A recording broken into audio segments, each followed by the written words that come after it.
Alright everybody, it's your one-stop shop for everything you need to know about the Austrian Grand Prix ahead of the race this year in 2025. I got all my videos for previews in this compilation video for you guys, including the best moments over the years, the fast facts, the preview for drivers I think you should be looking out for, and the most successful drivers over the decades in Austria. If you're on YouTube, skip to the timestamps in the description below to see the part of this video that you are most interested in. And of course, head over to our channel, head over to our website as well to see all the Formula 1 news and reactions throughout this weekend. And without further ado, let's dive in. The hills are alive with the sound of Formula 1 this weekend as we return to the Spielberg circuit in Austria for the Austrian Grand Prix. And as always here on the channel, guys, I'm going to take you through the 5 drivers that you should be paying special attention to this weekend. 5 drivers with interesting stories needing good performances this weekend for a variety of reasons. So let's dive in and we'll start with Yuki Tsunoda. Tsunoda really needs to get a good result this weekend. He needs to get some points on the board, but I do think it's going to be quite difficult for him. I think his teammate Max Verstappen is going to do quite well. He is the most successful driver in the history of the Austrian Grand Prix, I do believe, if you also include his wins at the Styrian Grand Prix as well, which was run for a number of years during the pandemic. But like I said, Tsunoda needs a good result. He's no doubt coming under pressure, but this is a track that is very tricky. It's a difficult one for both the cars and for the drivers as well, and being the shortest lap time of the season means that any mistakes, particularly in qualifying,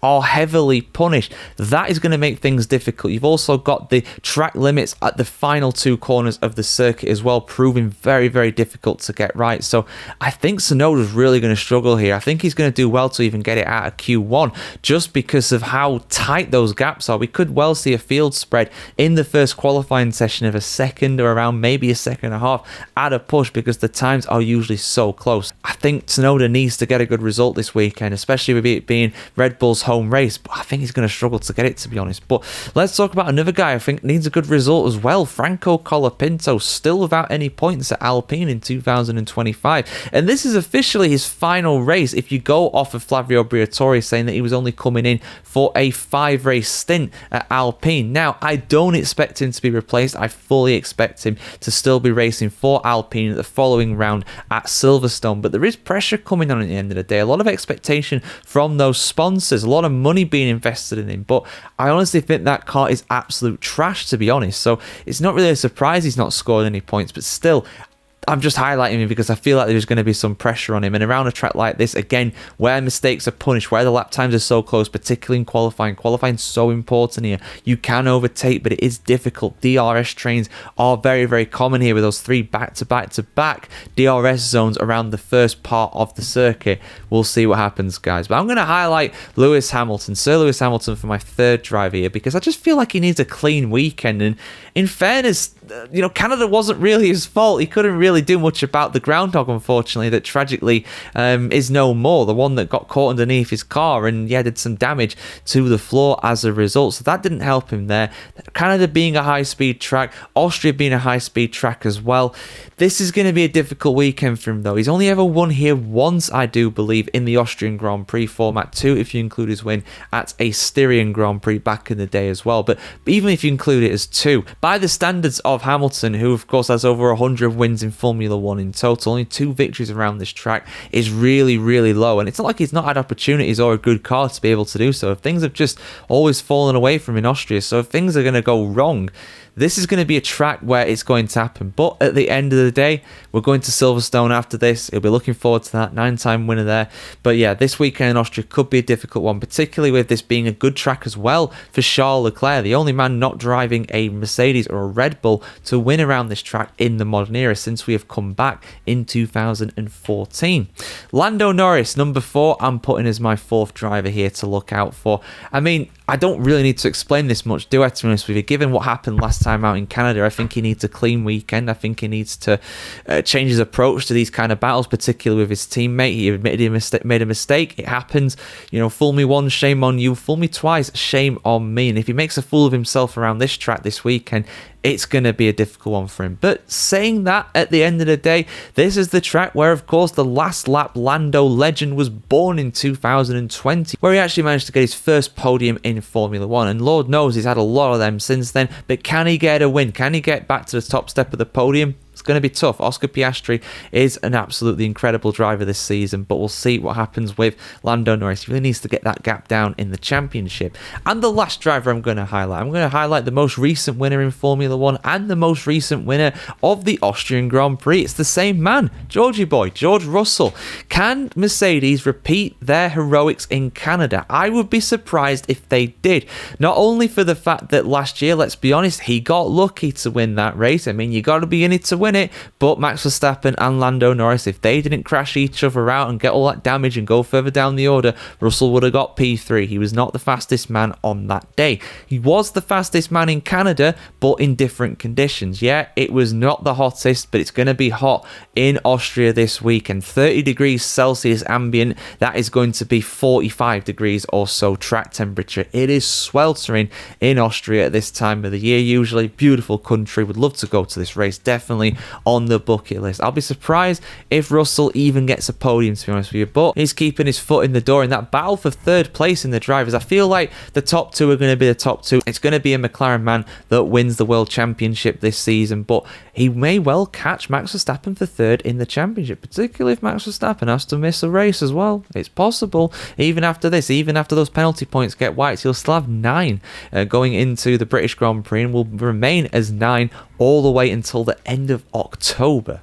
So we'll see what happens there, guys. But yeah, who is going to win this weekend? My personal pick is Oscar Piastri, but I want to hear what you have to say about this in the comments below. As always, guys, the hills are alive with the sound of Formula 1 engines this weekend as we head to the Styrian Alps for the Formula 1 Austrian Grand Prix of 2025. This is a track that has produced some extremely dramatic moments over the decades. When even if you go back to the days of the Österreich Ring back in the 70s and 80s, this track has always produced drama. So I'm going to try and narrow it down to 5 of my personal favourite moments from Austria over the decades. Now, we're going to go all the way back 50 years ago, in fact, to the 1975 Austrian Grand Prix, an extremely wet race they wouldn't even consider running in these conditions nowadays. And in fact, they didn't actually manage to go full distance with this one. The race was called early, and leading at that time was Vittorio Brambilla in his March. The Italian had never even had a podium, let alone a victory, but he was leading comfortably ahead of James Hunt.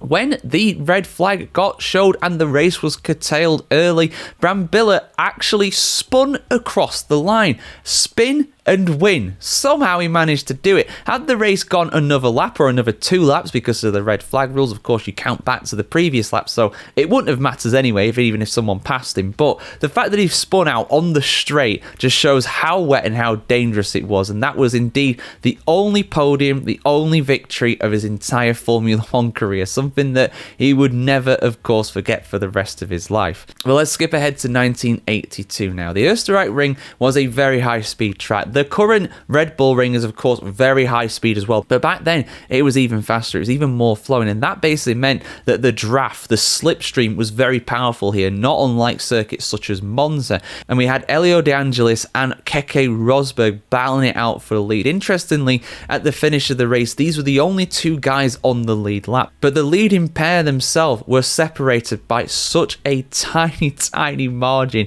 0.05 seconds. You can hardly tell looking at the footage who actually managed to win it, but it was De Angelis. Of course, Rosberg would have the final laugh though, because he won his only Formula 1 World Championship in 1982 later that year. and with only one victory to his name in that campaign as well. Now, let's talk about turn 3 at Austria. Really, it should be turn 2. That little kink for me before that is not a turn at all. It's just a straight, basically. The second braking zone, to avoid any doubt, because there's 3 incidents in a row I've got here where there have been controversial clashes going into that braking zone. It's always a controversial clash going into there because you can brake very, very late. It's an uphill braking zone, and there's plenty of room to overtake on the inside or the outside depending on where your opponent is, and you've also got a long straight down to the braking zone at turn 4 as well to recover if you are overtaken or fail to pass during that corner.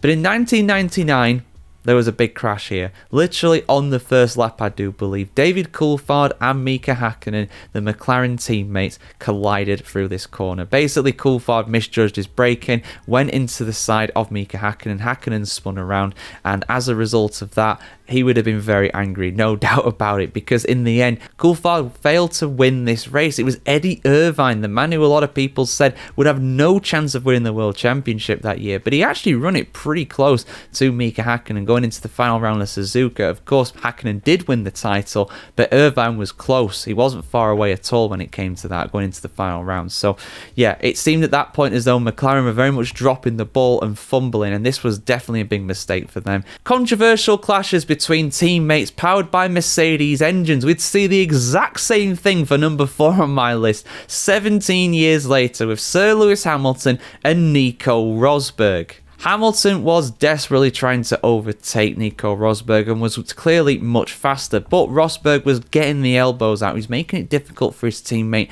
in the closing stages. Going into the braking zone at turn 4, Hamilton went around the outside. He broke later and thought that he potentially could have cleared Nico Rosberg, but Rosberg didn't even try to take the corner. He basically parked his car in the middle of the road and prevented Hamilton from turning. Hamilton did turn though, however the two did collide, of course, with both getting some damage, in particular Nico Rosberg. Hamilton overtook him and won the race. Rosberg fell behind Kimi Räikkönen and Max Verstappen and fell off the podium. Rosberg did get a penalty for this incident, but the penalty was essentially a slap on the wrist. It was 10 seconds or 5 seconds, something like that, but it didn't change his finishing position, and in the end, that was crucial because he did win the championship that year, did Rosberg, by a relatively small margin. These races definitely made a difference, 100%. But the last one, we're going to talk about one from last year. Lando Norris and Max Verstappen. Oh boy.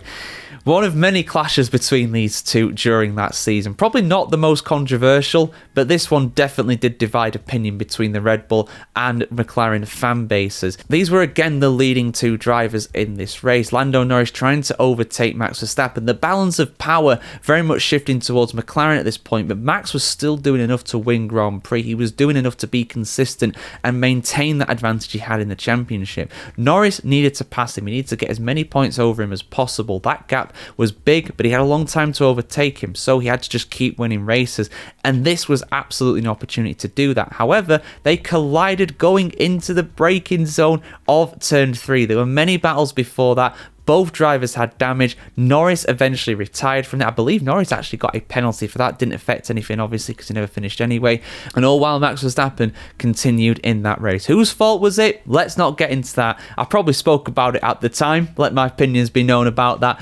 But I'll let you guys get your thoughts on this in the comments below as always. Alright everyone, it is race week. The Austrian Grand Prix is on this weekend. So as always, before the event is on, I'm going to go through as many fast facts as I can in less than 5 minutes. So let's not delay. Without further ado, let's get into the Austrian Grand Prix fast facts here on the channel. With a lap record of 1 minute 2.939 seconds set by Valtteri Bottas in 2020. The circuit in Spielberg is the shortest in terms of lap time on the 2025 calendar. Despite that though, it ranks as 5th in terms of the shortest distance, clocking in at 4.318 kilometers. Only Monaco, Zandvoort, Mexico City and Interlagos are shorter. With just 10 corners, Spielberg has the fewest of any track on the current Formula 1 calendar. At the same time, turns 2, 5 and 8 are taken at full throttle and are therefore not considered to be corners in an engineering sense. They are easy flat in every sense of the word. Austria is one of 4 tracks on the calendar in 2025 alongside Miami, Canada and Las Vegas to have 3 corners that are taken at full throttle.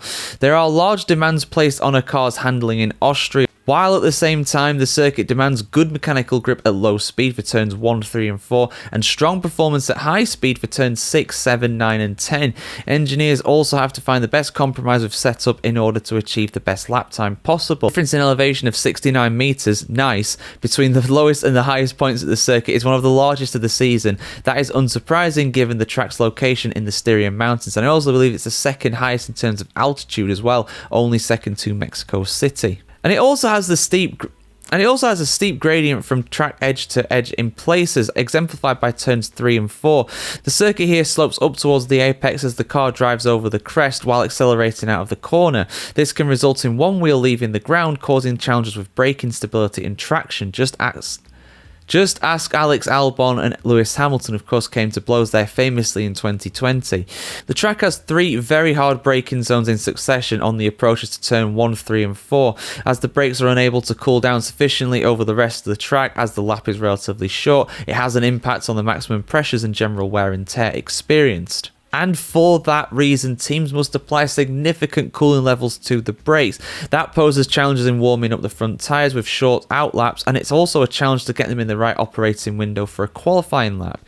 Spielberg is notorious for its aggressive curbs and is considered to be one of the toughest tests for vehicle suspension on the calendar. This especially applies to the curbs at the exit of turn 1, 6 and 7, which takes a high toll on the cars due to the amplitude, i.e. the gap between the highest and the lowest points of the curbs, and the frequency, speed effect, at which they are taken. With a maximum previously recorded track temperature of 55.1 degrees, the surface in Spielberg can be the hottest of the season. The 2025 Austrian Grand Prix sees the return of the original format after 3 years of hosting the sprint race format between 22 and 24. Niki Lauda is the only Austrian driver to have ever won his home race, which he did so in 1984 on the way to his 3rd and final world title. The Red Bull Ring became the first circuit to host consecutive Grand Prix when it hosted the Austrian and Styrian Grand Prix at the start of 2020. Pandemic F1 was definitely crazy. George Russell's triumph in 2024 means that he has won at the Red Bull Ring in Formula 2, Formula 3 and F1 levels. And there you go, guys. Slightly longer one this time, but we did it well within those 5 minutes. No problem whatsoever. Who is your pick for the victory this weekend? Let us know your thoughts in the comments below. Alright everyone, it's race week. The Austrian Grand Prix is on this week, and then ahead of the event, as I sometimes do when it is applicable, of course, I'm going to look at the 5 best drivers, the top 5 Austrian drivers in Formula 1 of all time. Now, Formula 1 has not had that many Austrian drivers, but what they lack in quantity, they definitely make up for in quality, with 2 world champions heralding from the small Central European nation, which is, of course, as we see a very small slice of it regularly in Formula 1, is a very beautiful one indeed. But who are the best Austrians to ever race in Formula 1? Well, let's get into this top 5, guys. Number 5 on my list is Alexander Wurz. Now, Wurz is a guy that could have probably achieved a lot more in Formula 1 had he just stuck around as a driver in Formula 1, as an actual race driver, because, of course, he tested for McLaren as their test driver for years and years.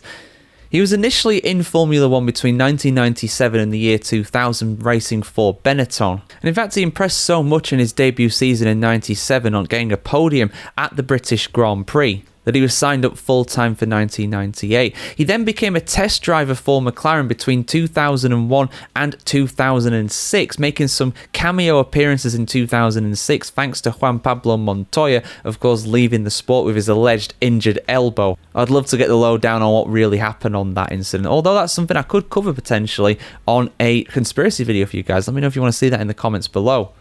But yeah, Wurz was solid. You know, he basically wanted to be a test driver rather than actually race because of the wages that McLaren were offering at that time. And that's his choice at the end of the day. But he's someone who could have achieved a lot more. Didn't quite manage it, though, because he was out of Formula 1, arguably in his prime years. He got 3 podiums in his career and 45 points in total, with 1 fastest lap to his name. But who's next? Well, number 4 on my list is Karl Wendlinger. Now, younger viewers to Formula One will not know of Karl Wendlinger. He was someone who was around between 1991 and 1995 in F1, and he's someone who was supremely talented. I have no reservations about saying that whatsoever. He was incredible in that Leighton House and that Sauber car early in his career. Never quite managed to get a podium, but did get close to it on a number of occasions, getting 4th place at Canada in 1992, as well as 4th place at San Marino in 1994. Less said about that, the better.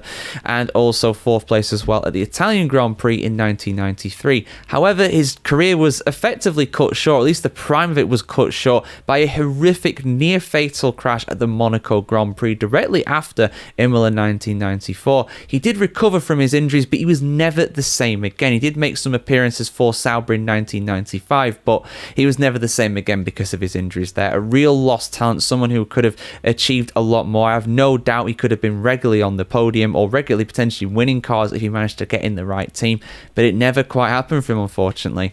But somebody who did get in the right car at the right time and achieved a lot in it was Gerhard Berger, number 3 on this list. Got 10 wins in his career between 1984 and 1997. He has the strange distinction of being the man to get both the first and final Grand Prix victories for a team, that being Benetton. He got their first win at Mexico in 1986, and he got their final win at the German Grand Prix, and his final win as well in his career in 1997. He was a real specialist around the Hockenheim ring as well. Without a doubt, one of the best number 2s at a top team ever.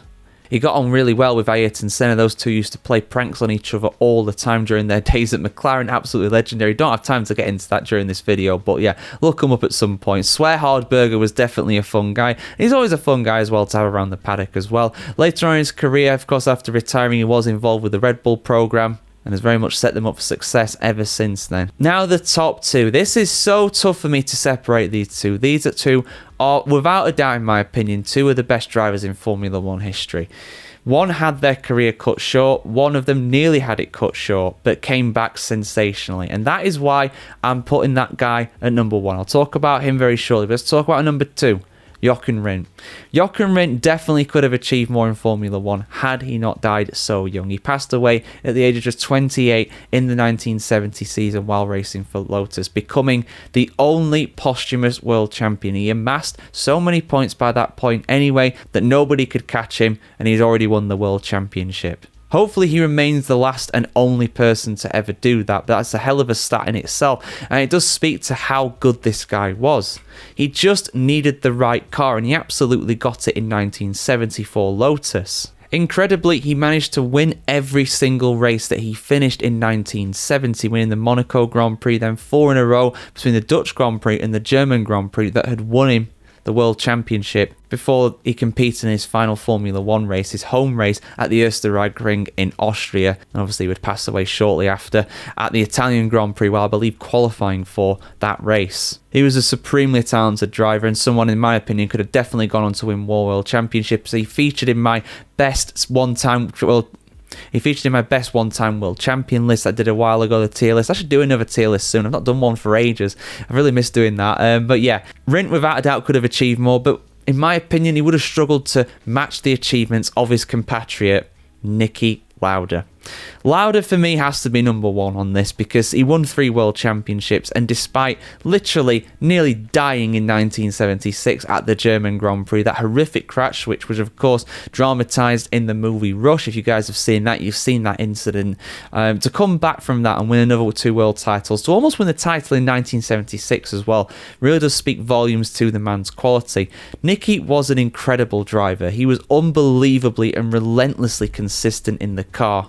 And believe it or not, that is all despite people early on in his career saying that he was a paid driver, because of course he financed his way into the BRN team. But once he got to a top drive, once he got to Ferrari, that kid absolutely ran with it. And even when he didn't win his world championships, when he was driving for the likes of Brabham after Ferrari, he was still incredibly consistent. It's just that the car just let him down on occasion. And even after winning 2 world championships and being out of the sport in 80 and 81, he came back for McLaren in 1982 and helped rebuild that team into the dominant force in Formula 1, winning his final world championship by the smallest ever margin, half a point in 1984. Nicky was and remains one of the greatest ever drivers in Formula 1, and is also a key part of the success story that has been Mercedes as well. He is sorely missed by everybody that knew him in the paddock, an absolute legend of Formula 1. Rest in peace, Niki Lauda. Rest in peace as well, Jochen Rindt too. Both incredible drivers. I'm sure they're competing against each other up in heaven right now. But yeah, Lauda is my number one when it comes to Austrian Formula 1 drivers. Jochen Rindt a surprisingly close second. Honestly, that kid was unbelievable as well. Like, share, comment, and subscribe if you want to see more like this, guys. Who's your pick for the best ever Austrian driver in Formula 1? And yeah, we'll see you soon for much more content like this on the channel, guys. Have a great day wherever in the world today, and let's hope for a fantastic race weekend around the Red Bull Ring this weekend.